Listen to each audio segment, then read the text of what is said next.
c'est toi qui fais toutes choses bonnes selon ton temps, Saint-Esprit. Merci pour ta présence. Merci pour ton amour. Merci pour la puissance du nom de Jésus. Ce nom qui sauve, ce nom qui transforme, ce nom qui guérit, ce nom qui délivre.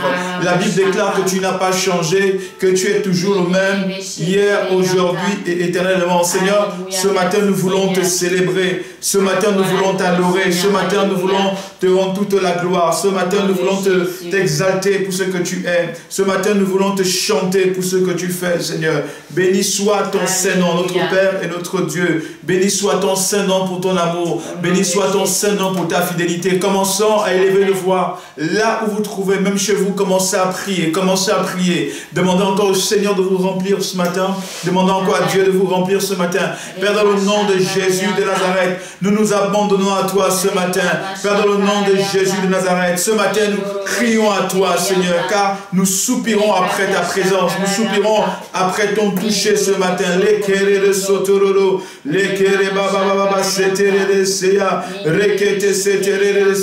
Seigneur, nous te disons, nous avons besoin de toi ce matin. Seigneur, nous te bénissons, nous te rendons toute la gloire, l'honneur, la puissance et la majesté. Tu as dit, notre Père et notre Dieu, de recevoir la gloire. Tu as dit, notre Père et notre Dieu, de recevoir la puissance. Oui, ce matin, nous te bénissons.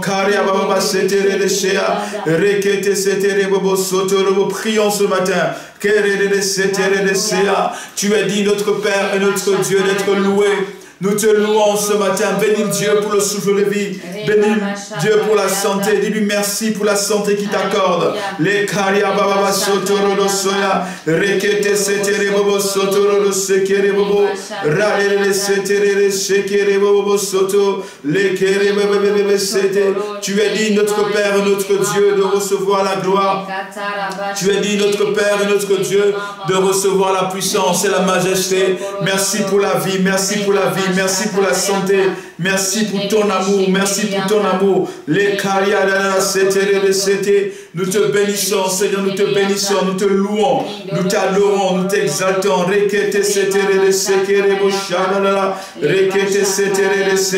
Célébrons le nom du Seigneur, célébrons son Saint-Nom ce matin. Dis à Dieu merci pour la vie. Dis à Dieu merci pour ce qu'il est. Dis à Dieu merci pour ce qu'il accomplit encore dans ta vie. Alléluia, Seigneur. Tu es grand, notre Père et notre Dieu. Dans le nom de Jésus de Nazareth, nous te bénissons, nous te glorifions ce matin. Nous exaltons ton Saint-Nom, notre Père et notre Dieu soit béni. Dans le nom de Jésus de Nazareth. Alléluia.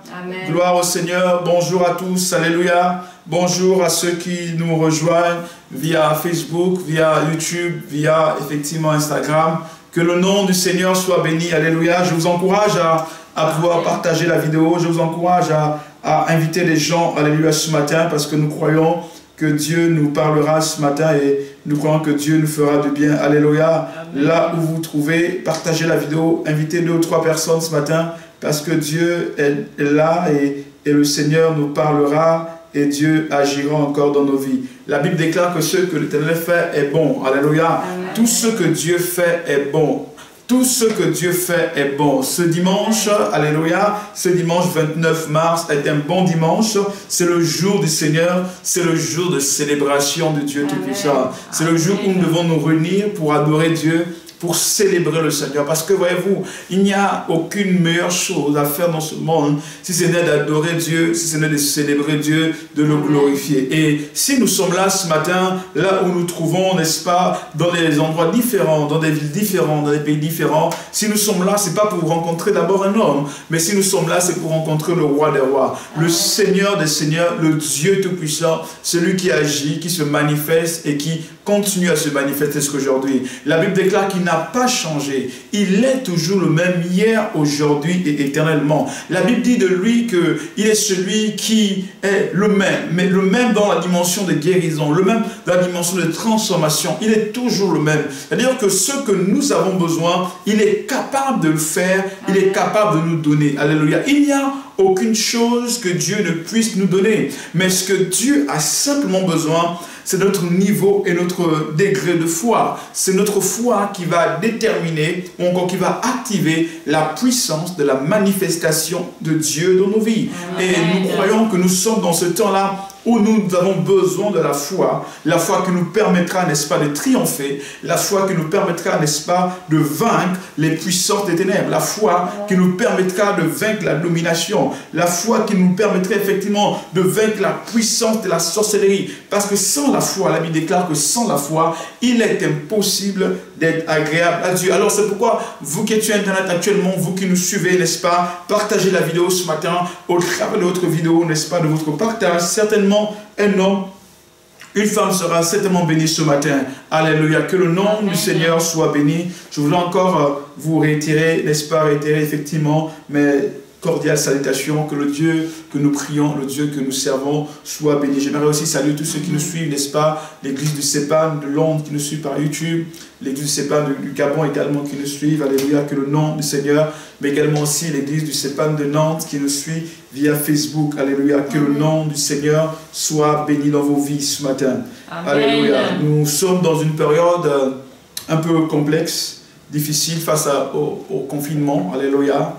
Il est difficile pour nous de nous retrouver physiquement, mais nous croyons que même si physiquement nous ne retrouvons pas, mais spirituellement nous sommes ensemble et nous voulons bénir Dieu pour les opportunités qu'il nous donne, à savoir les médias aujourd'hui pour diffuser l'évangile, afin que l'évangile vienne à vous, n'est-ce pas, via le média, via en fait Facebook, YouTube ou Instagram pour ceux qui sont en direct sur Instagram. Donc c'est dire en effet que Dieu met sur certaines plateformes afin que son peuple puisse bénéficier de l'évangile, puisse bénéficier de la parole de Dieu. Alors c'est pourquoi ce matin, n'est-ce pas, j'ai à cœur un texte que j'aimerais que nous puissions lire pour introduire mon message de ce matin. Et je crois que Dieu nous fera du bien par rapport à ce message, parce que Dieu m'a beaucoup parlé de ce message pratiquement depuis toute la nuit. Je priais par rapport à cela et Dieu ouvrait mes yeux par rapport à ce message et je crois que Dieu vraiment nous fera du bien.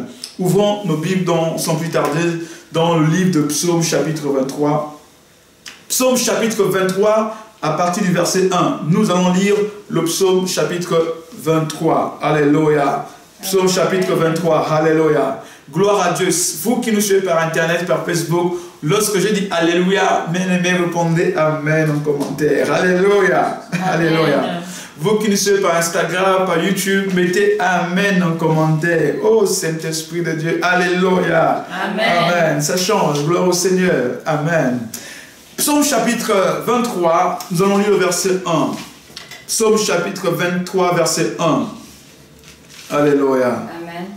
Alléluia. Comment? Verset 1 jusqu'au dernier verset. Jusqu'au verset 6. On va lire ensemble, ok? Tu peux aller. Psaume chapitre 23. Psaume chapitre 23, à partir du verset 1. Cantique de David. Cantique de David. L'Éternel est mon berger. L'Éternel est mon berger. Je ne manquerai de rien. Je ne manquerai de rien. Il me fait reposer dans de verts pâturages. Il me fait reposer dans de verts pâturages. Il me dirige près des eaux paisibles. Il me dirige près des eaux paisibles. Il restaure mon âme. Il restaure mon âme. Il me conduit dans les sentiers de la justice. Il me conduit dans les sentiers de la justice. À cause de son nom. À cause de son nom. Quand je marche dans la vallée de l'ombre de la mort. Quand je marche dans la vallée de l'ombre de la mort. Je ne crains aucun mal. Je ne crains aucun mal. Car tu es avec moi. Oh, car tu es avec moi. Ta houlette et ton bâton me rassurent. Ta houlette et ton bâton me rassurent. Tu dresses devant moi une table. Tu dresses devant moi une table. En face de mes adversaires. En face de mes adversaires. Tu ondules ma tête. Tu ondules ma tête. Et ma coupe déborde. Et ma coupe déborde. Oui. Oui, le bonheur et la grâce m'accompagneront tous les jours de ma vie. Et j'habiterai dans la maison de l'Éternel jusqu'à la fin de mes jours. Alléluia. Amen. Alléluia. Le thème de mon message ce matin, c'est Jésus, mon bon berger. Jésus, Christ le bon berger. Ou encore, l'Éternel est mon berger. Ou Jésus est mon berger. Alléluia. Ce matin, je dis quelque chose de glorieux va se passer. Alléluia. Je dis ce matin, quelque chose de glorieux va se passer. Dis-moi amen. Amen. Je dis ce matin, ta vie va changer. Alléluia. Amen. Après ce message, ta vie ne sera plus la même. Amen. Je dis après ce message, ta compréhension de la personne de Dieu ne sera plus la même. Dis-moi amen. Amen. Après ce message, quelque chose de glorieux doit arriver et doit se manifester dans ta vie. Je dis après ce message, Dieu doit dire quelque chose sur toi. Dieu doit dire quelque chose sur ta situation. Dieu doit dire quelque chose, n'est-ce pas, pour tes enfants. Dieu doit dire quelque chose pour ton avenir. Dieu doit dire quelque chose pour ton futur. Dieu doit dire quelque chose pour ta famille.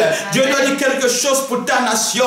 Dieu doit dire quelque chose, n'est-ce pas, pour tes études, pour tes finances, pour ton mariage. Dieu doit parler, alléluia, car il est l'Éternel qui parle encore. Je dis, Dieu doit parler pour toi. Si les hommes ont un temps soit peu parler, mais c'est maintenant au tour de Dieu de parler. C'est maintenant au tour de Dieu de dire des choses. Mais vous voyez, parfois les hommes disent tellement de choses sur nous. Parfois nos parents ont dit des choses sur nous. Parfois, n'est-ce pas, nos maîtres ont dit des choses sur nous. Nos directeurs ont dit des choses sur nous. Nos présidents, ceux qui sont autour de nous ont dit des choses sur nous. Alléluia. On dit des choses sur notre avenir. On dit des choses sur notre futur. Mais maintenant, il est temps que l'Éternel se lève et qu'il dise des choses également sur notre vie. Je dis, il est temps que Dieu se lève et qu'il parle. La Bible déclare lorsque notre Dieu se lève et lorsqu'il commence à parler, qu'est-ce qui se passe? Tous ses ennemis commencent à prendre fuite.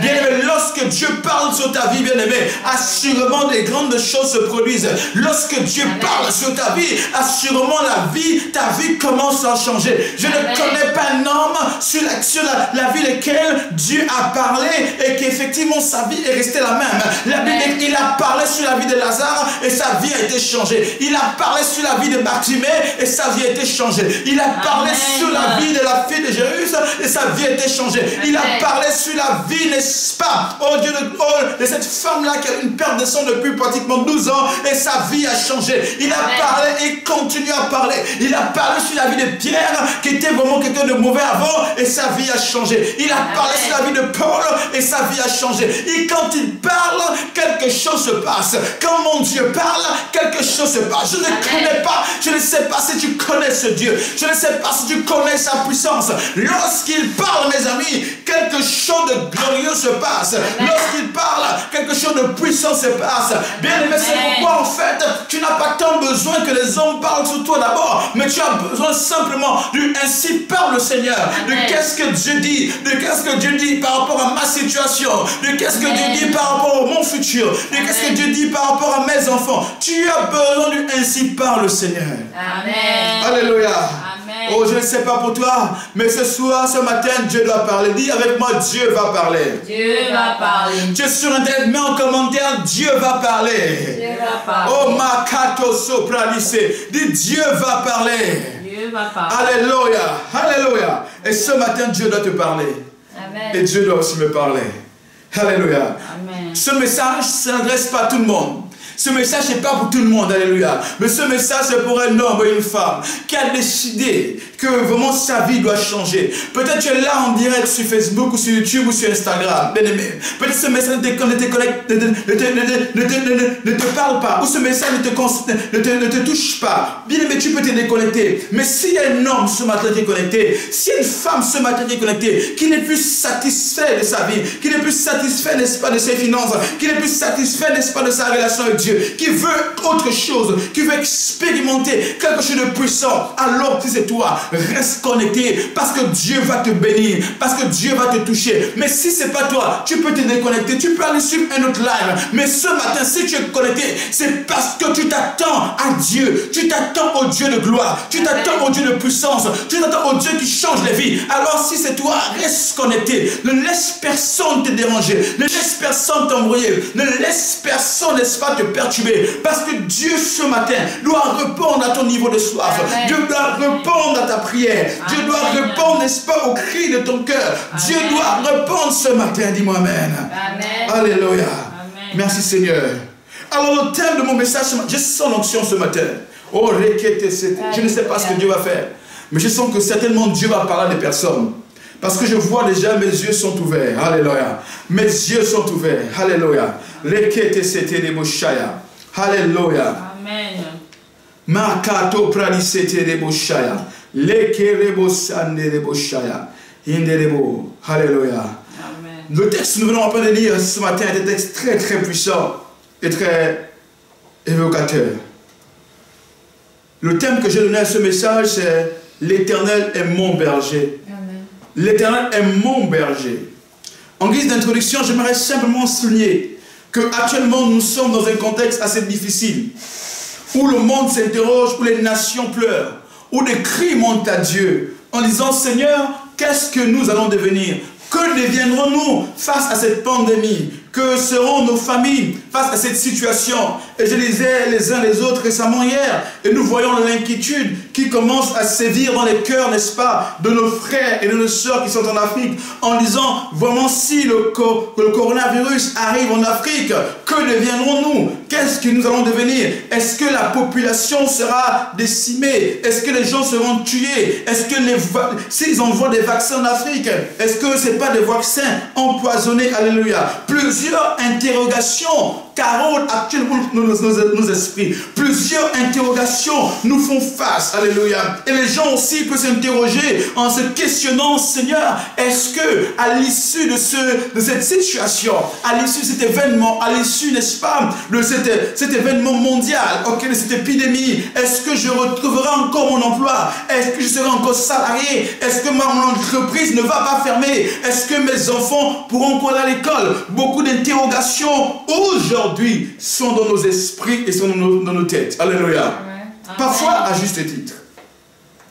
Mais j'aimerais dire ce matin, il est important qu'en tant que chrétiens, que nous comprenions que nous ne sommes pas seuls. Alléluia. Qu'il y a quelqu'un qui connaît nos situations. Nous devons comprendre en tant que chrétiens que dans cette situation dans laquelle nous nous trouvons, nous ne sommes pas seuls. Il y a un Dieu en qui nous avons mis notre confiance. Il y a un Dieu en qui nous avons mis notre foi, qui nous connaît et qui connaît nos vies, qui connaît nos situations et qui connaît ce que nous traversons. Amen. Alléluia. Amen.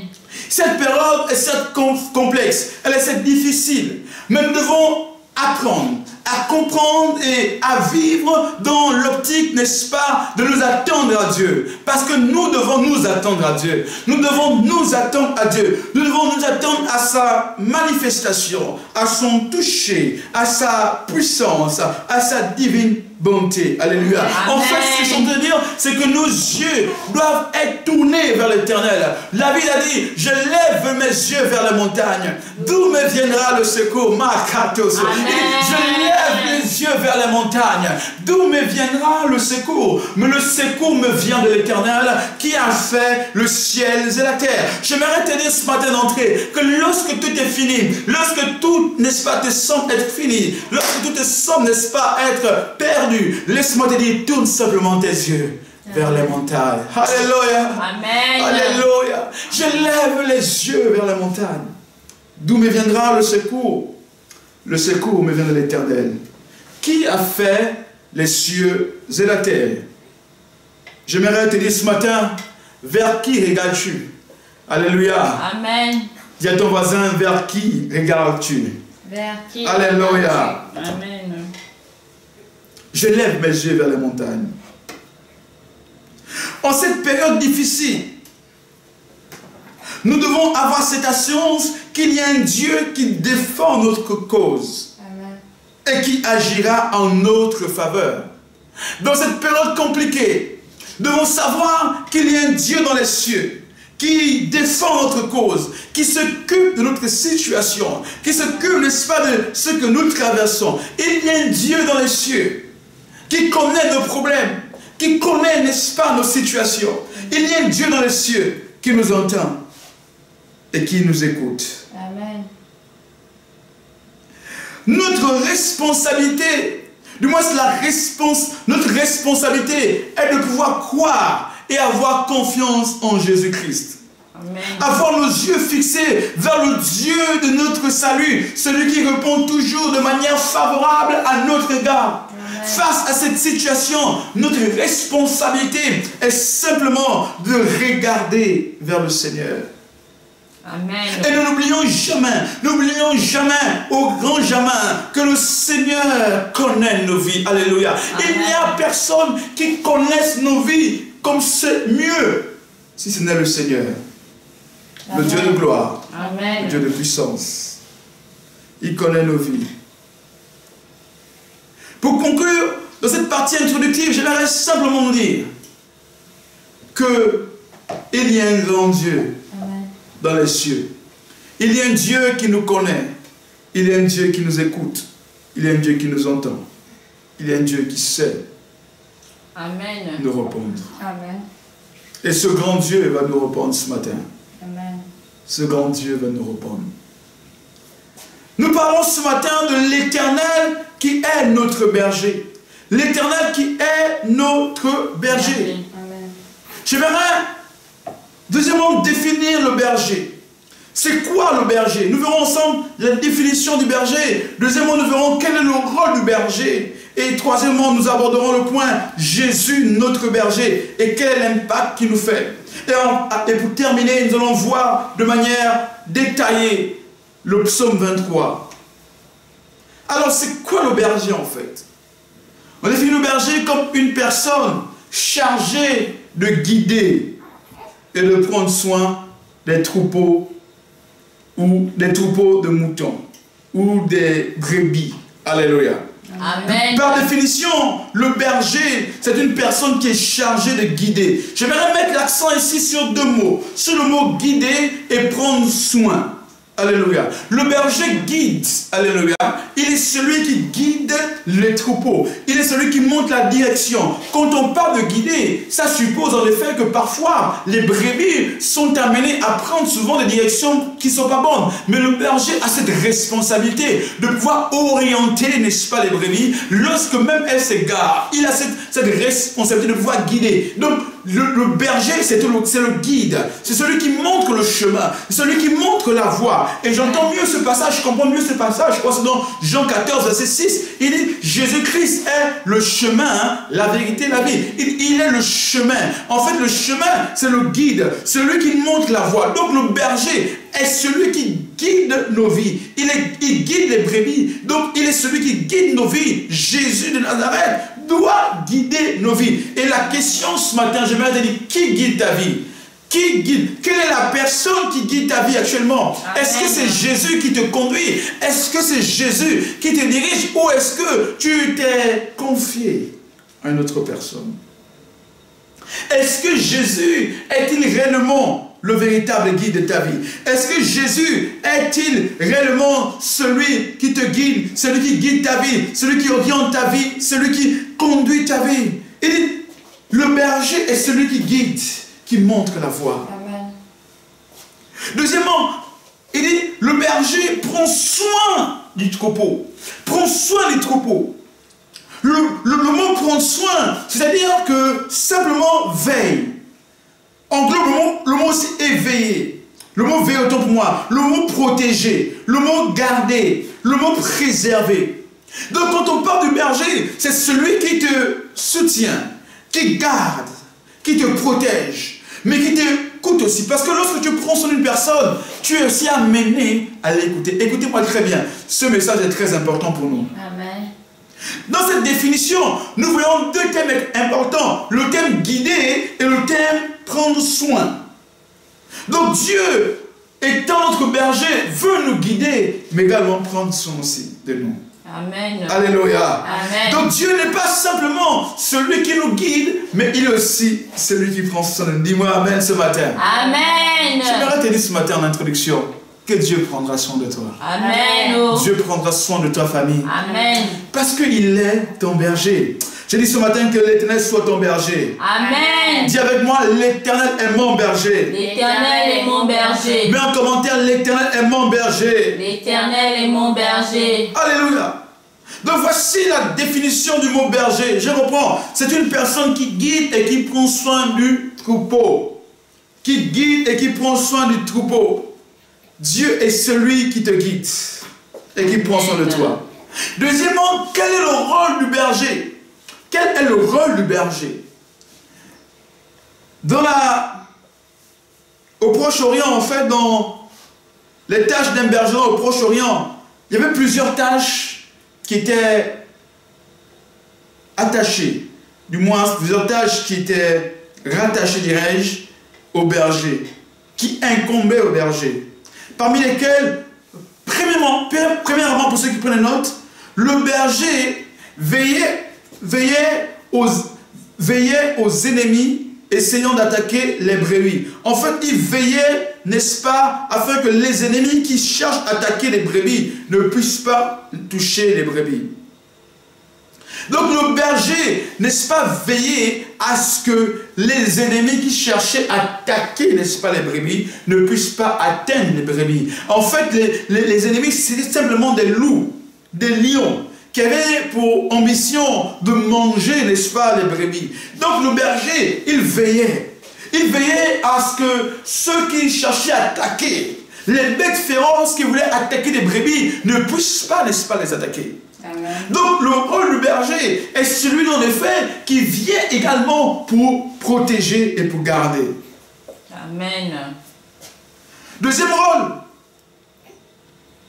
il défendait aussi les brebis contre leurs attaques, c'est-à-dire contre les hommes. Parce que en ce temps-là, il y avait aussi des hommes qui venaient pour pouvoir, n'est-ce pas, tuer des brebis pour manger. Et le berger, n'est-ce pas, était celui-là qui protégeait les brebis, à tel point que lorsque des hommes mal intentionnés venaient pour vouloir détruire, n'est-ce pas, les brebis, ils n'arrivaient pas. Amen. Troisième rôle du berger. Le berger aussi était celui qui soignait et guérissait les brebis malades et blessées. Amen. Donc lorsqu'on parle du berger, il vient aussi pour nous soigner.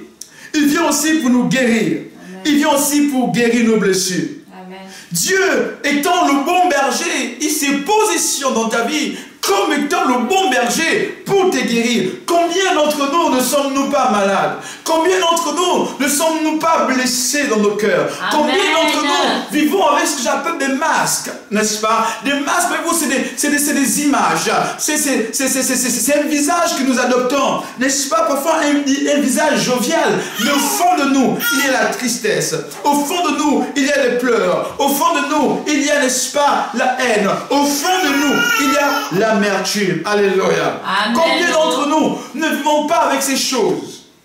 Combien d'entre nous ne vivons-nous pas avec ces choses? Alors que nous avons besoin que le Seigneur, qui est notre berger, qu'il vienne et qu'il nous guérisse. Ce matin, dis à Dieu, Seigneur, guéris-moi. Seigneur, guéris-moi. Alléluia. Amen. Est-ce que ce matin, là où tu te trouves, dans ta maison, avec ta famille, avec tes frères, avec tes enfants, est-ce que tu peux dire à Dieu, Seigneur, guéris-moi? Il y a des hommes qui ont besoin d'être guéris. Il y a des femmes qui doivent être guéries ce matin. Et celui qui nous guérit, c'est notre berger. Et qui est notre berger? C'est Jésus, notre berger. C'est lui le bon berger. Alléluia. Je sais ces choses. C'est que le bon berger viendra pour me guérir. Le bon berger viendra pour me guérir. Il viendra pour guérir les blessures de mon cœur. Là où les hommes ne peuvent pas guérir, là où les hommes ne peuvent pas guérir, lui, le bon berger, il vient et il guérit. Amen. Il vient et guérit. Ce matin, est-ce que tu peux dire, guéris-moi ce matin? Guéris-moi ce matin. Est-ce que tu peux dire à Dieu, guéris-moi ce matin? Guéris-moi ce matin. Alléluia. Amen. Il est le bon berger. Il est le bon berger. Et ce bon berger vient pour nous guérir. Amen. Quelqu'un est béni ce matin?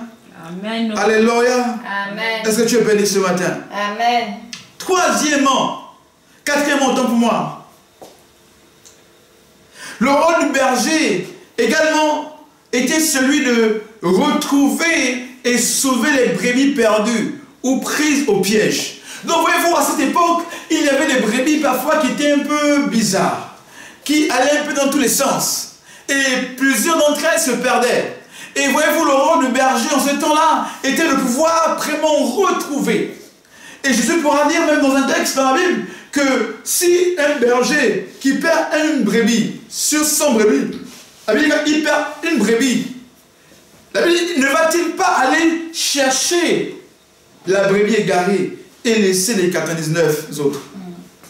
C'est montré ici qu'avant, le berger veillait à ce qu'aucune des brebis ne soit égarée. Et lorsqu'elle était égarée par malheur, il allait, il courait, il cherchait où se trouvait la brebis afin de pouvoir apporter, n'est-ce pas, le réconfort. Donc il allait, n'est-ce pas, retrouver et sauver les brebis perdues. Et ce matin, le bon berger est venu, alléluia. Il est venu pour une chose, sauver l'humanité, sauver ceux qui ont le cœur brisé, sauver et délivrer ceux qui sont éloignés, parce que Jésus de Nazareth est le bon berger, dis-moi amen. Le bon berger est venu pour nous sauver, pour nous restaurer, pour nous délivrer. Il est le bon berger et il est venu pour nous donner quelque chose de glorieux, ce dont nous avons besoin, parce que Jésus de Nazareth est le bon berger. Voyez-vous, c'est pourquoi parfois tu peux t'éloigner de la présence de Dieu. Il t'arrive sur le temps, n'est-ce pas, de tomber, n'est-ce pas, de perdre ta foi. Mais tu vois souvent, et tout d'un coup, il y a comme une force qui revient en toi. Cette force ne t'est donnée que par Jésus de Nazareth,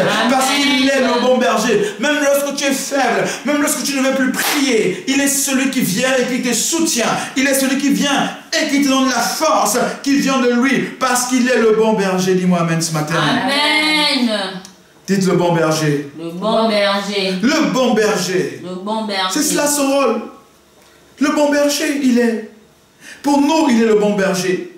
Pour nos familles, il est le bon berger. Pour nos nations, il est le bon berger. Cinquièmement, c'est ça? Cinquièmement, par rapport au bon berger. Cinquièmement, par rapport au bon berger.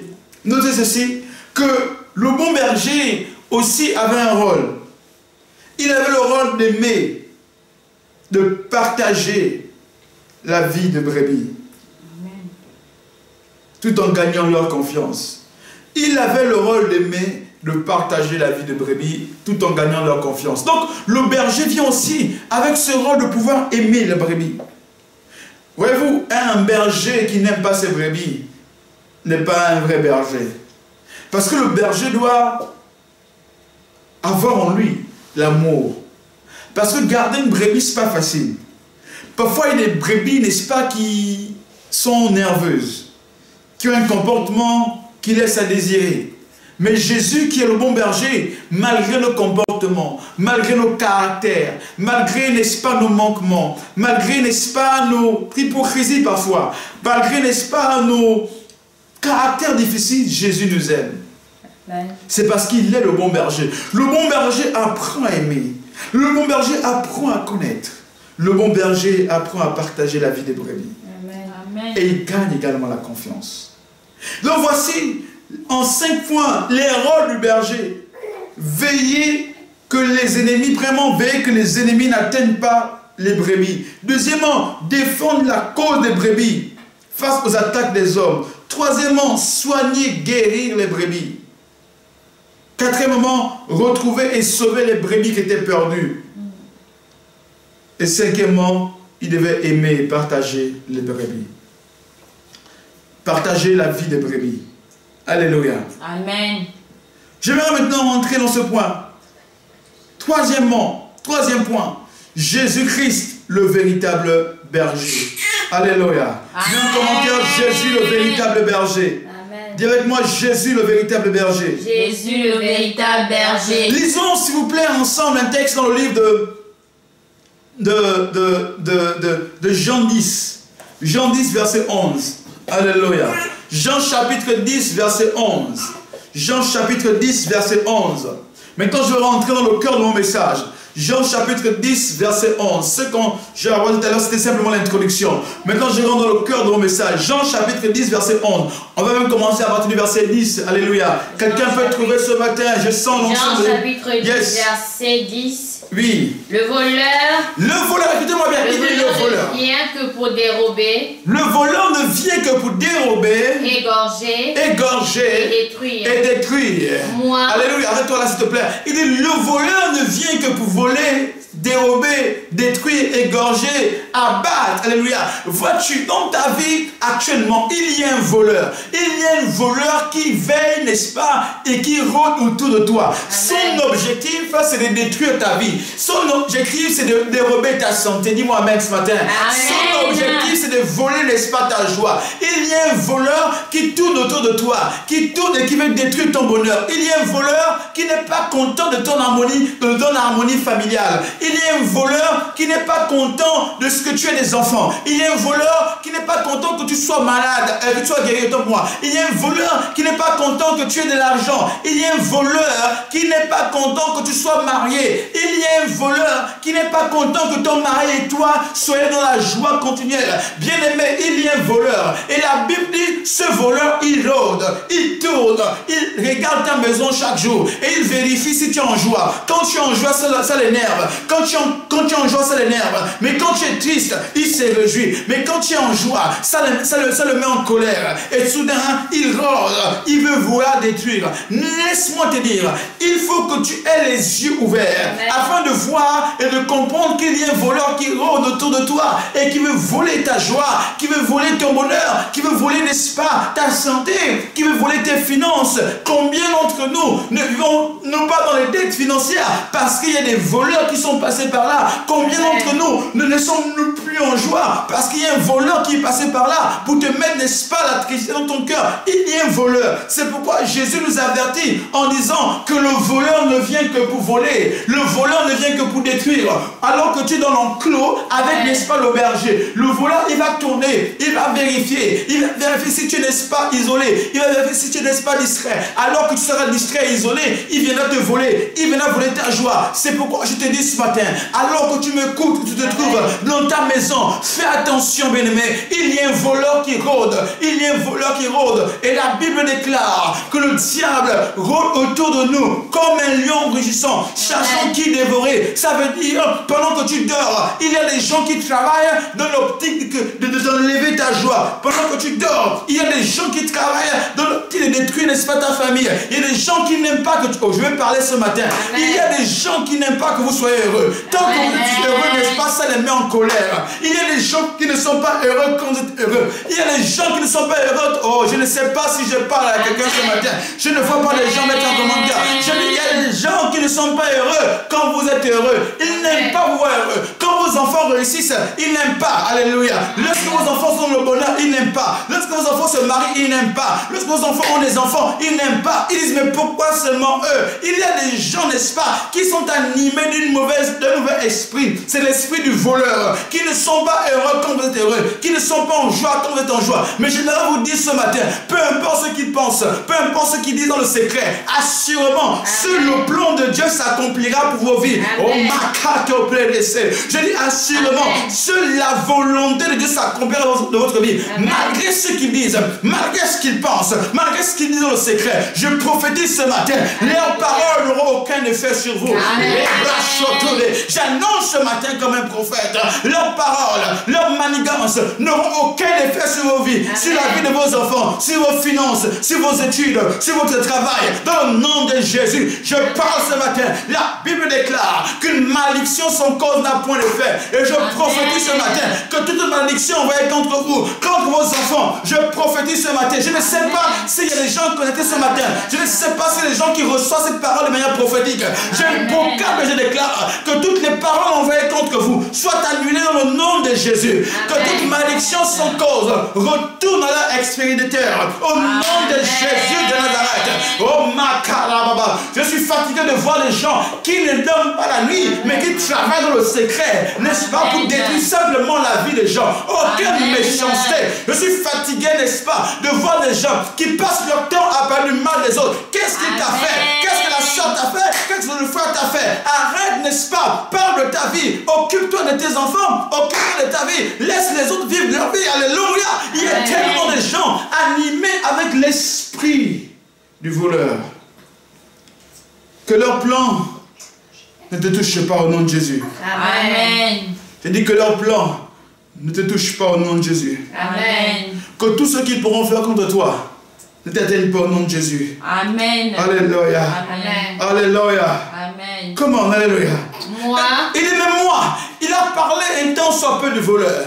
Il a dit, voici ce que le voleur devait faire. Voici ce que le voleur, n'est-ce pas, intenté, n'est-ce pas, de faire contre toi. Après, il continue, mais moi, je suis venu afin que les brebis aient la vie. Alléluia. Il dit, mais moi, je suis venu afin que les brebis aient la vie. Et qu'elles soient dans l'abondance. Et qu'elles soient dans l'abondance.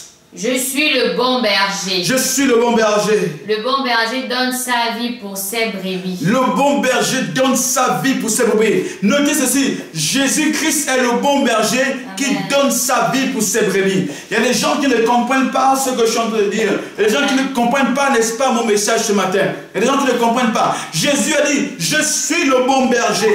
Et le bon berger donne sa vie pour ses brebis. Amen. Le bon berger donne sa vie pour ses brebis. J'aimerais te dire ce matin que Jésus a dit dans sa parole, je suis le bon berger et le bon berger donne sa vie pour ses brebis. Ça veut dire que Jésus est prêt à se sacrifier pour toi, pour ta cause, pour ta situation, pour ton avenir, pour ton futur, pour ta famille. Jésus est le bon berger. Il s'est déjà sacrifié à la croix de Golgotha pour toi.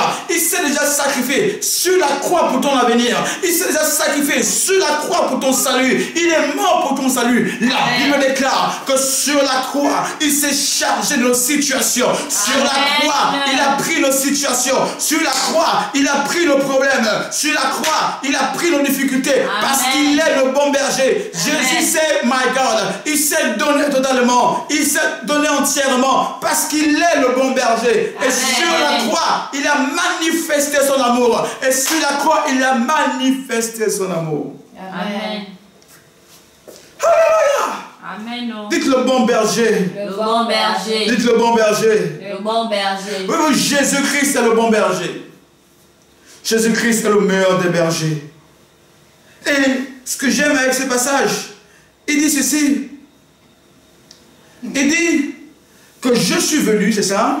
Je suis venu afin que les brebis aient la vie et la vie en abondance.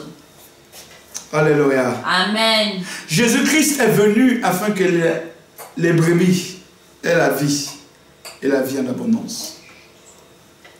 Le diable ne vient que pour détruire, tuer la vie. Mais Jésus vient pour donner la vie. Christ vient pour communiquer la vie. Et la vie en abondance. Laissez-moi vous expliquer, mes amis, qu'est-ce que ça signifie. Il dit, je suis venu pour donner la vie et la vie en abondance. Je suis venu pour communiquer la vie et la vie en abondance. Écoutez-moi très bien. Jésus de Nazareth est venu pour nous donner la vie et la vie en abondance. Amen. Et la vie glorieuse. Et la vie magnifique. Jésus de Nazareth est venu pour nous donner la vie et la vie en abondance. Lorsqu'on parle de la vie en abondance, c'est que tu es appelé à vivre, n'est-ce pas, dans une aisance financière. Lorsque tu es appelé à vivre dans une aisance, n'est-ce pas, financière au nom de Jésus. Lorsque tu es appelé à vivre dans le bonheur, dans la joie, dans la quiétude, dans la paix. La vie en abondance, le Seigneur nous la communique aujourd'hui. La vie en abondance, Dieu nous la donne aujourd'hui. La vie en abondance, le Seigneur nous la donne maintenant. Écoutez, il dit, je suis venu afin que mes brebis aient la vie, et la vie, n'est-ce pas, en abondance.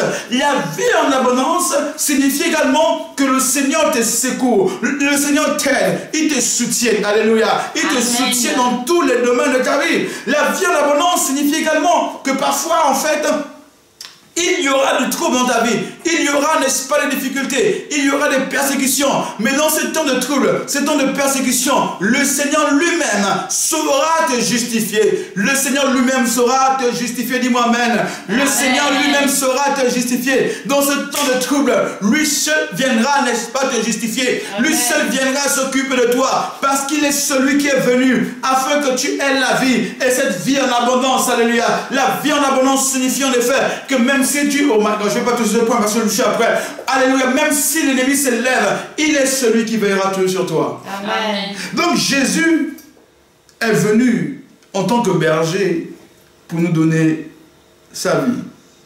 Il dit, le bon berger donne sa vie pour ses brebis. Amen. En tant que brebis du Seigneur, sache que Jésus de Nazareth a donné sa vie pour toi. Amen. Et il est aujourd'hui capable de se sacrifier pour ta cause. Deuxièmement, Jésus, le bon berger, est venu aussi pour pourvoir à nos besoins. Jésus, le bon berger, est venu pour pourvoir à nos besoins.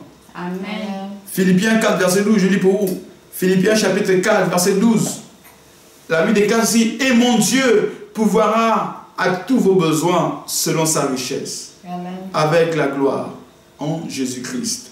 Et mon Dieu pourvoira à tous vos besoins selon sa richesse avec gloire en Jésus-Christ. Donc Jésus de Nazareth, qui est le bon berger, vient également pour pourvoir à tes besoins, mon frère. Là où tu te trouves, j'aimerais te dire ce matin que tu comprennes que Jésus, qui est le bon berger, pourvoit à tous tes besoins. Il garantit, n'est-ce pas, cette possibilité afin que tu puisses avoir, n'est-ce pas, la satisfaction dans tous les besoins que tu peux émettre, dans tout ce que tu désires. Jésus, qui est le bon berger, vient y pourvoir. Amen. Il n'y a aucune chose que Dieu ne peut te donner. Ce que tu demandes et qui lui est agréable, il te donnera cela au nom de Jésus. Amen. Mais tu as simplement besoin de croire.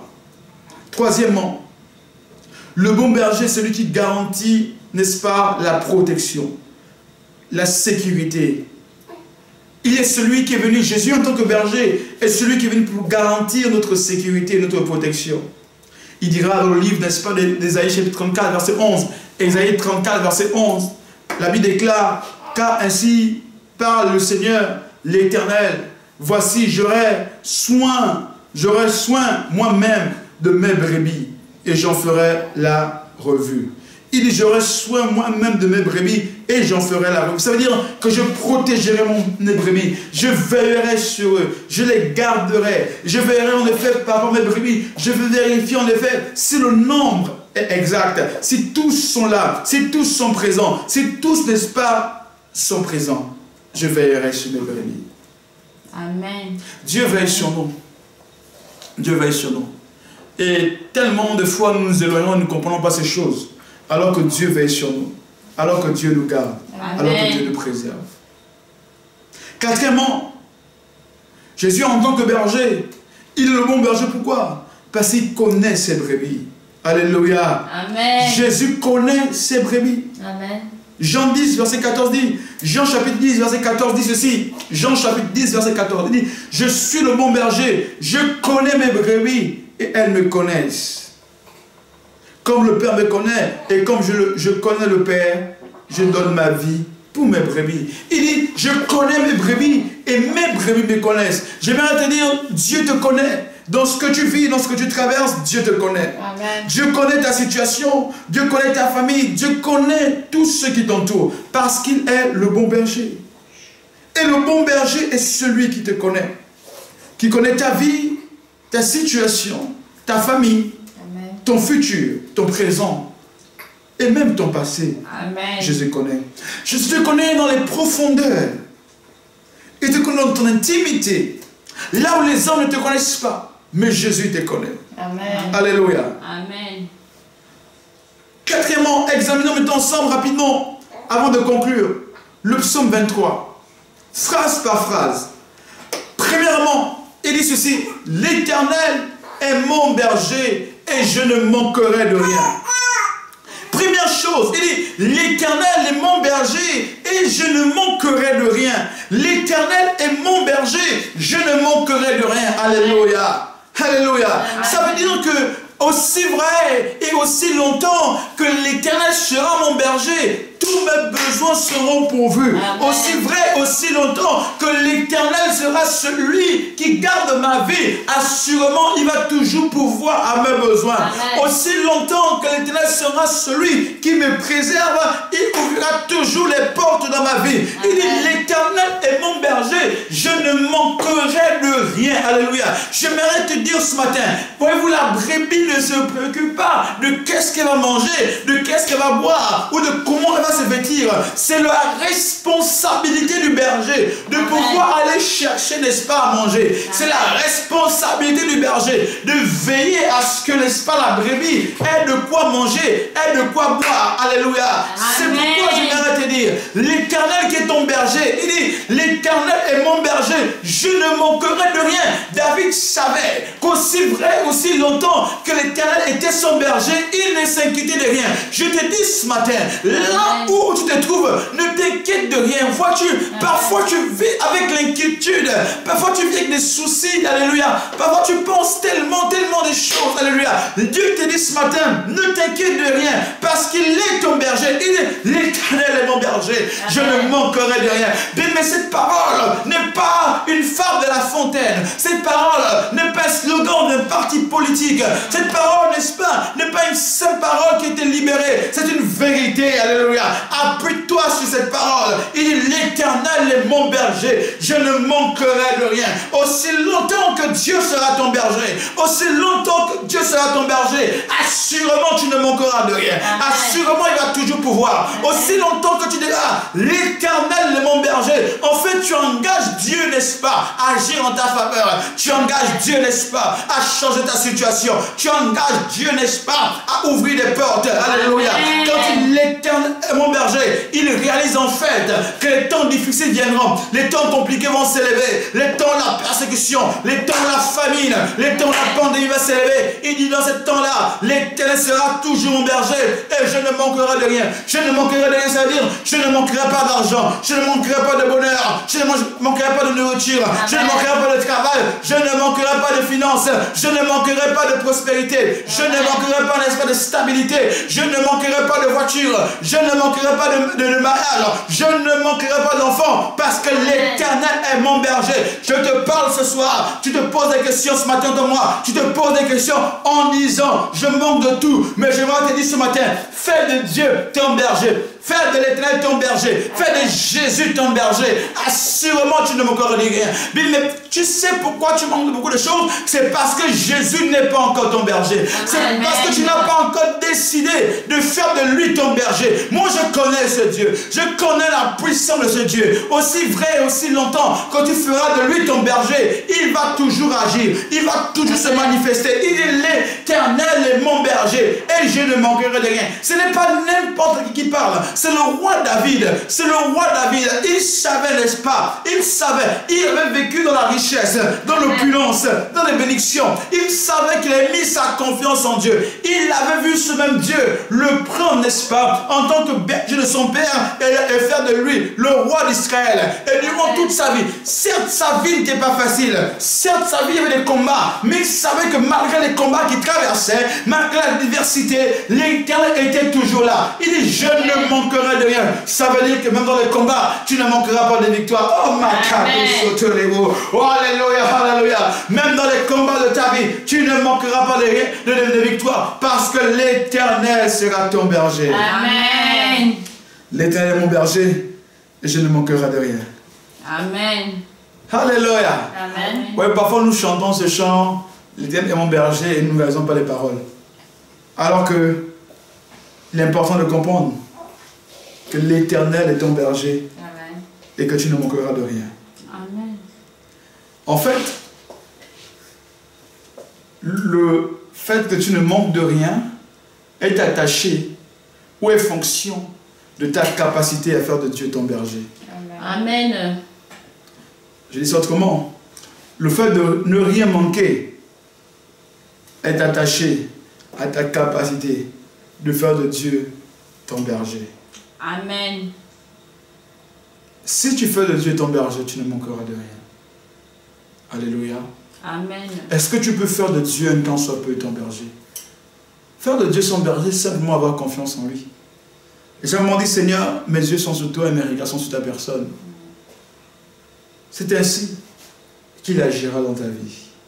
Quelqu'un me dit Amen ce matin. Amen. Deuxièmement, premièrement, il dit, l'Éternel est mon berger et je ne manquerai de rien. Donc, quand tu feras de Dieu ton berger, tu ne manqueras de rien. Deuxièmement, il me fait reposer dans de verts pâturages. Il me dirige près des eaux paisibles. Alléluia. Il me fait reposer, n'est-ce pas, dans les verts pâturages. Il me dirige dans les eaux paisibles. C'est-à-dire que l'Éternel qui est ton berger, il te fait reposer. Il te fait asseoir. Alléluia. Dans le vert pâturage. Dans la verdure. Alléluia. Dans tout ce qui est beau. Tout ce qui est magnifique. Et il te dirige dans les eaux paisibles. Alléluia. Dans les eaux paisibles. Où il y a la tranquillité. Où il y a la paix. Est-ce que vous pouvez expérimenter un temps soit peu, alors que le monde crie famine, alors que le monde crie pleure, le monde crie, n'est-ce pas, déception, désarroi. Mais vous, dans votre maison, vous êtes dans les eaux paisibles. Amen. Alléluia. Amen. Quand tu es dans les eaux paisibles, rien ne peut te troubler. Amen. Quand tu es dans les eaux paisibles, rien ne peut troubler ta joie. Rien ne peut troubler ta confiance. Rien ne peut troubler ta paix et ta quiétude. Il est celui qui te conduit dans ces eaux-là. Il t'enlève des eaux troubles, des eaux difficiles, des eaux compliquées et il te ramène dans les eaux paisibles. Amen. Les eaux paisibles, les eaux de joie, les eaux de bonheur, les eaux de grâce, les eaux de faveur. Troisièmement, il dit, il restaure mon âme. Il restaure mon âme. L'Éternel est celui qui restaure ton âme. Il restaure ton âme. Alléluia. Combien d'entre nous avons eu l'âme, n'est-ce pas, détériorée? Combien d'entre nous, nos âmes, n'est-ce pas, ont été blessées? Mais Jésus vient en tant que bon berger pour restaurer notre âme. Il restaure mon âme. Amen. Il restaure ton âme. Ton âme qui a été détruite, qui a été blessée, il vient pour restaurer. Tellement de pensées, tellement des histoires, tellement de problèmes, tellement de déceptions, tellement de persécutions ont affecté de manière négative ton âme. Mais Jésus vient pour restaurer. Que Dieu restaure ton âme au nom de Jésus. Amen. Et là, tu reçois cela, que Dieu restaure ton âme. Dis-moi amen en commentaire, que Dieu restaure ton âme. Alléluia. Amen. Il me conduit dans les sentiers de la justice à cause de son nom. Dans les sentiers de la justice, là où son nom est élevé, dans les sentiers de la vérité. Quand Dieu est ton berger, il te conduit dans les sentiers de la justice. Ça veut dire que Dieu te donne la capacité de vivre dans la justice. La justice divine. Alléluia. Amen. Verset 4. Verset 4, notez-y. Il dit, quand je marche dans la vallée de l'ombre de la mort, je ne crains aucun mal, car tu es avec moi, ta roulette et ton bâton me rassurent. Alléluia. Il dit, quand je marche dans la vallée de l'ombre de la mort, je ne crains aucun mal, car tu es avec moi. J'aimerais t'aider ce matin, que ce n'est pas parce que tu traverses la vallée de l'ombre de la mort que Dieu n'est pas avec toi. Est-ce que tu m'entends ce matin? C'est pas parce que tu traverses la vallée de l'ombre de la mort, la vallée de la difficulté, la vallée du chômage, la vallée de la pauvreté, la vallée du célibat, la vallée, n'est-ce pas, du licenciement, la vallée de la persécution. Même, je parle à un pasteur, c'est pas parce que tu passes par la vallée, n'est-ce pas, dans le ministère, la vallée de l'ombre de la mort dans le ministère, où tout le monde t'a abandonné, où tu te retrouves seul en tant que pasteur, en train de prêcher l'évangile seul dans la salle. C'est pas parce que tu traverses cette vallée que l'ombre de la mort, que Dieu t'a abandonné. La Bible a dit, quand je traverse la vallée de l'ombre de la mort, je ne crains aucun mal, car tu es avec moi. J'aimerais te dire, même quand tu traverses la difficulté, Jésus est avec toi. Il dit, quand je traverse, quand je passe, alléluia, ça veut dire que parfois tu peux passer par la vallée de l'ombre de la mort. Mais j'aimerais te montrer deux principes, du moins deux révélations cette phrase. Il dit, quand je marche dans la vallée de l'ombre de la mort, je ne crains aucun mal, car tu es avec moi. Il dit, quand je marche dans la vallée de l'ombre de la mort, quand je marche dans la vallée de l'ombre de la mort, quand je marche dans la vallée de l'ombre de la mort, premièrement, quand je marche, ou en d'autres versions, dit, quand je passe, quand je traverse la vallée de l'ombre de la mort, quand je traverse la vallée de l'ombre de la mort. Première révélation, j'aimerais te dire que quand tu traverses cette vallée, ce n'est pas la mort. La Bible dit c'est l'ombre de la mort. Alléluia. L'ombre de la mort. Alléluia. Ça veut dire simplement que cette vallée ressemble à la mort, a une image comme la mort, mais ce n'est pas la mort. Alléluia. Ce n'est pas la mort. Je suis en train de dire quelque chose ce matin. Quand tu traverses la difficulté, ce n'est pas encore la mort. Alléluia. Ce ne sera pas la mort dans ta vie. Alléluia. Parfois les gens pensent que quand ils traversent ce temps compliqué, c'est fini pour eux, c'est la mort, c'est terminé pour eux. Non, j'aimerais te dire ce matin, ce n'est rien que l'ombre, ce n'est rien que l'ombre. Alléluia. Ce n'est rien qu'une ombre. Et l'ombre est appelée à disparaître. Alléluia. Je dis l'ombre est appelée à disparaître.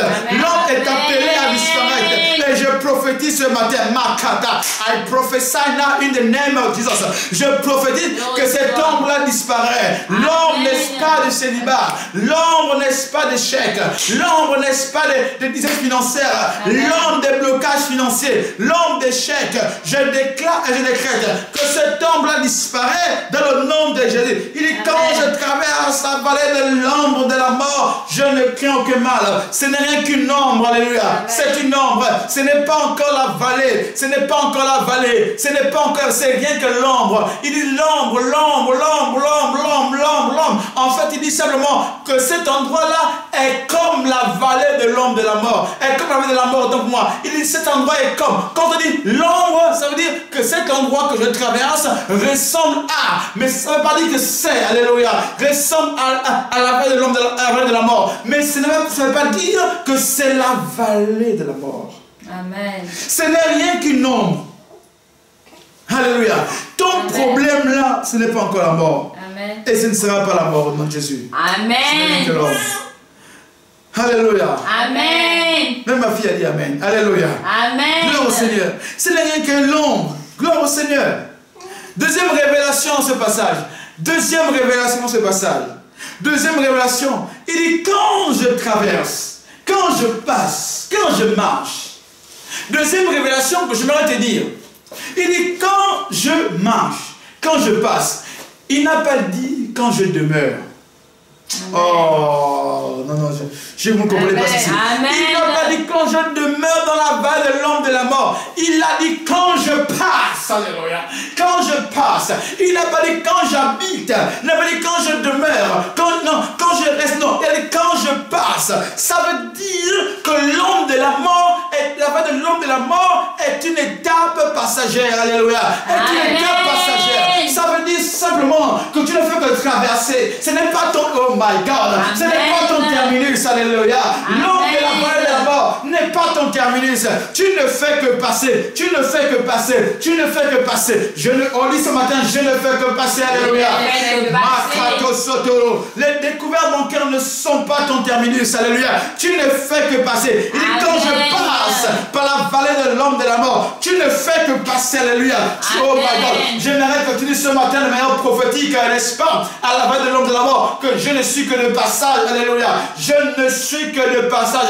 En fait, il n'a pas dit que tu vas accoster là. Il n'a pas dit que tu vas descendre là. Pour ceux qui prennent les TGV, vous voyez souvent les TGV d'une ville de Nantes à Paris, tu dois passer, n'est-ce pas, par Angers. Après Angers, tu passes par le Mans. Après le Mans, n'est-ce pas, tu arrives à Paris. Vois-tu bien aimé, tu ne descends pas à Angers, ni encore, n'est-ce pas, au Mans. Ok, mais tu as ton terminus, n'est-ce pas, ce Paris. Alléluia. Bien aimé, tu ne fais que passer. Alléluia. Tu n'es rien que de passage. C'est pourquoi tu peux, n'est-ce pas, alors que tu t'assis sur ton siège, n'est-ce pas, au train, dans le TGV, tu t'assis et tu vois, n'est-ce pas, alors que tu es à la station d'Angers, bien aimé, et tu aperçois les gens qui sont à la station d'Angers, et tu peux leur faire un coucou en disant, je suis de passage, je ne descends pas à Angers, je suis de passage, alléluia. Quand je passe par Angers, quand je passe par le Mans, avant d'arriver à Paris, bien aimé, tu ne fais que passer, tu es de passage. C'est pourquoi David a dit, quand je passe, quand je marche, alléluia, quand je traverse la vallée de l'ombre de la mort, je ne crains aucun mal. Pourquoi? Parce que tu es avec moi, parce que tu me conduis, parce que tu me guides, alléluia. La vallée de l'ombre de la mort, tu n'es rien que de passage. Je te dis ce matin, ce n'est pas ton terminus, ce n'est pas ton lieu final, ce n'est pas ton lieu final. Si tu n'es rien que de passage, il y a un endroit que Dieu te réserve, il y a un endroit, ne t'arrête pas là, ne meurs pas là, ne plante pas ta ta maison là. Ne bâtis pas ta maison là, bien-aimé. Tu n'es rien que de passage. Dis à ta situation, aussi compliquée soit-elle, que tu n'es rien que de passage. Ça veut dire que cette situation ne t'arrêtera pas. Cette situation ne te bloquera pas. Oh, Macapro. Je déclare ce matin que tu traverses cette situation. Quand tu traverses cette situation, assurément, alors que tu la traverses, Dieu te donnera la victoire. Il dit que tu es avec moi. Quand je traverse, quand je passe, tu es avec moi. Je te dis ce matin, alors que tu traverses cette situation, tu traverses cette difficulté, l'Éternel désormais est avec toi. Oh Makato, le silence de Dieu n'est pas synonyme de son absence. Même quand tu traverses, alléluia, c'est peut-être difficile, mais il est avec toi. La vallée de l'homme de la mort, c'est les problèmes, les difficultés financières, administratives, où tout est compliqué. C'est compliqué pour toi. Makato Sotoremo, tu commences à pleurer. Je te dis ce matin, alléluia, Jésus est avec toi, alléluia. Même quand tout va mal, Jésus est avec toi. Le fait de traverser la vallée de l'homme de la mort ne signifie pas la colère de Dieu, ne signifie pas la désapprobation de Dieu, ne signifie pas que Dieu t'a abandonné. Le fait de traverser cette vallée, bien-aimé, laisse-moi te dire, Dieu est toujours avec toi. David a dit, quand je traverse la vallée de l'homme de la mort, tu es avec moi, tu es avec moi, tu me conduis. J'aimerais te dire ce matin que tu n'es pas seul. Alors que tu traverses cette vallée, tu n'es pas seul. Amen. Je me souviens de cette histoire, les disciples, alors qu'ils étaient dans la mer avec Jésus-Christ, dans le bateau, dans la barque, la Bible déclare, il a eu un vent, une tempête, le vent a soufflé, la tempête s'est déchaînée de tous les côtés, et l'eau a commencé à rentrer dans la barque, et la Bible dit que les disciples ont commencé à trembler, ont commencé à pleurer, par rapport à la situation, par rapport à la vallée de l'homme de la mort, par rapport à ce qu'ils vivaient. Et la Bible dit que Jésus de Nazareth était là, et qu'est-ce qu'il faisait? Il dormait. Jésus dormait alors que la situation était chaotique. Jésus dormait alors que tout était compliqué. Jésus dormait alors que tout était difficile. Jésus dormait alors que, n'est-ce pas, le vent soufflait à 100 à l'heure. Jésus dormait alors que les rafales étaient présentes. Jésus dormait alors que le vent soufflait. Jésus dormait alors que l'eau venait dans la barque. Jésus dormait. Jésus n'était pas absent, il était présent. Ça veut dire que même quand Christ est dans ta vie, les problèmes peuvent venir. Même si Jésus, oh my God, écoute-moi, la présence de Dieu dans ta vie ne va pas exclure les problèmes. Makato, laisse-moi te dire, je vais dire ça autrement. La présence de Dieu dans ta vie ne va pas exclure les problèmes. Ça va dire quand Dieu vient dans ta vie, il n'y aura plus de problèmes. Il y aura des problèmes, il y aura des difficultés. Et les problèmes seront même encore pires, seront encore très forts. Alléluia. Mais ce qui est intéressant, c'est que lorsque Jésus était dans cette barque, lorsque Christ était dans cette barque, les problèmes sont levés. Laisse-moi te dire, la présence de Dieu dans ta vie ne signifie pas que tu n'auras plus de problèmes.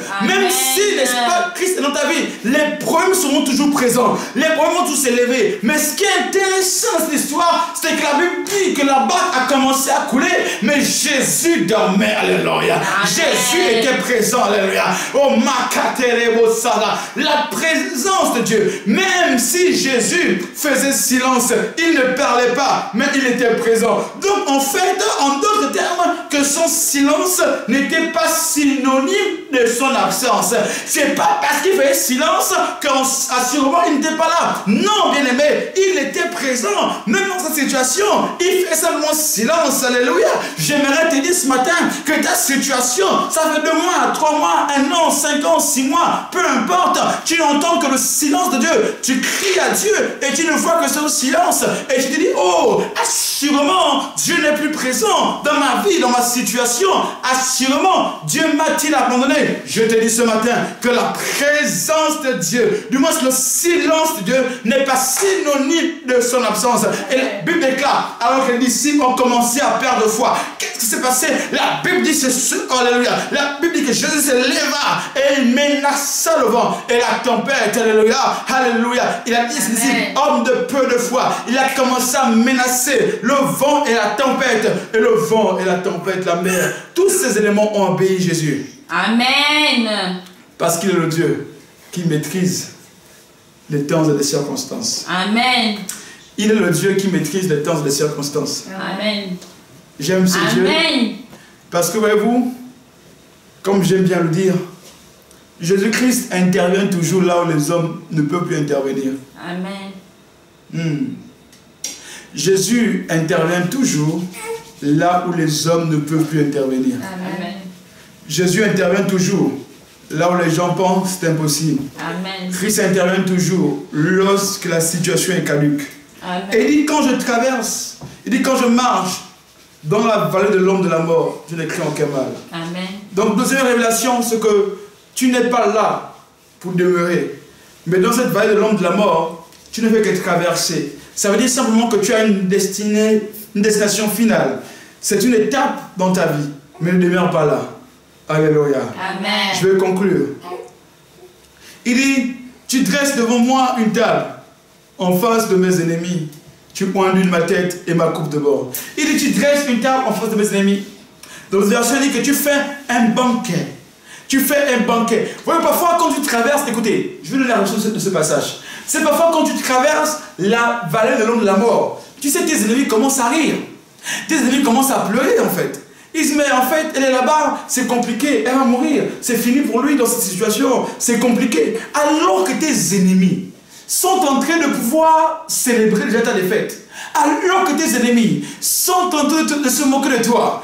Bien-aimé, Dieu dans sa préscience, Dieu dans son omniscience, dans sa connaissance infinie. Amen. La Bible dit que ce Dieu-là, alors que les gens sont en train de festoyer contre toi par rapport à ta défaite, parce qu'ils t'ont vu traverser la vallée de l'ombre de la mort. La Bible dit alors que ces gens sont en train de vivre dans la joie parce que tu vas être dans la défaite. La Bible dit que Dieu lui-même, oh j'aime Dieu. Il dit Dieu lui-même, il se charge de dresser une table en face de tes ennemis. Il se charge de dresser une table en face de tes ennemis. Dans d'autres versions, il est écrit que Dieu, n'est-ce pas, organise un festin. Dieu, oh Marakato, le festin c'est pas pour pleurer en fait, mais le festin c'est pour célébrer. La Bible dit que Dieu organise un festin.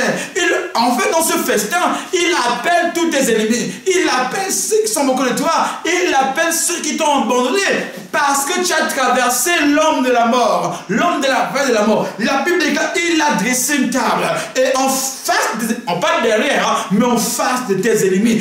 En face de tes ennemis. Tes ennemis sont face to face, ça veut dire ils sont face à toi. Et la Bible dit qu'il dresse une table afin que tes ennemis te regardent. Amen. Assurément, cet homme est dangereux. Amen. Cette femme est dangereuse. Car l'Éternel des armées s'est souvenu de lui. Alléluia. Et il ne s'arrête pas là. Il dit, tu ondules ma tête et ma coupe de bord.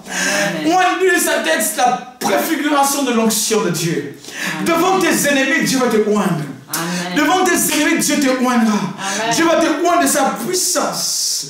Dieu va te oindre de son toucher. Il va te oindre de son autorité. Afin que tes ennemis, quand ils te verront, ils diront assurément, cet homme et cette femme n'est pas ordinaire. Amen. Il y a quelque chose en lui. Amen. Oh Seigneur, oins ma tête. Amen. Dresse une table en face de mes ennemis. Merci Seigneur. Amen. Tu oindules ma tête et ma coupe déborde. Amen. Quand on dit ma coupe déborde, ça veut dire que Dieu, my God, il fait déborder tout en toi. Tes finances débordent. Amen. Quand il dit ma coupe déborde, je termine par là. La coupe de quoi? C'est la coupe de la prospérité. C'est la coupe du bonheur. C'est la coupe des finances. C'est la coupe de la restauration. C'est la coupe de la délivrance. C'est la coupe de l'élévation. Et ce matin, je t'ai dit de manière prophétique que ta coupe va déborder. Amen. Alors que je suis en train de conclure, ta coupe va déborder au nom de Jésus. Amen. Alors, je n'entends pas les gens me dire Amen ce matin. Amen. Ta coupe va déborder. Amen. Je prophétise que ta coupe va déborder au nom de Jésus. Je prophétise que ta coupe va déborder au nom de Jésus. Amen. Dans tous les domaines de ta vie, ta coupe déborde. Ceux qui ont pensé que tu étais mort, ils verront la gloire de Dieu. Ceux qui ont pensé que tu étais mort, ils verront Dieu agir. C'est pourquoi là où vous êtes, tenez-vous debout, nous allons prier ensemble. Alléluia. Là où vous êtes, sur Internet, sur Facebook, sur YouTube. Alléluia. Là où vous êtes. Souvenez-vous de ce psaume 23. Ce matin, nous allons parler sur Jésus, notre berger. Ces temps difficiles, souvenez-vous toujours que l'Éternel est votre berger. Amen. Que l'Éternel prend et prendra toujours soin de vous. Amen. En tout temps, en toutes circonstances. Amen. Dans ce que vous traversez. Amen. Dans ce que vous vivez. Amen. L'Éternel prendra toujours soin de vous. Amen. Parce qu'il est votre berger. J'aimerais simplement, en quelques minutes, répète après moi ce matin. Déclare après moi ce matin. L'Éternel est mon berger.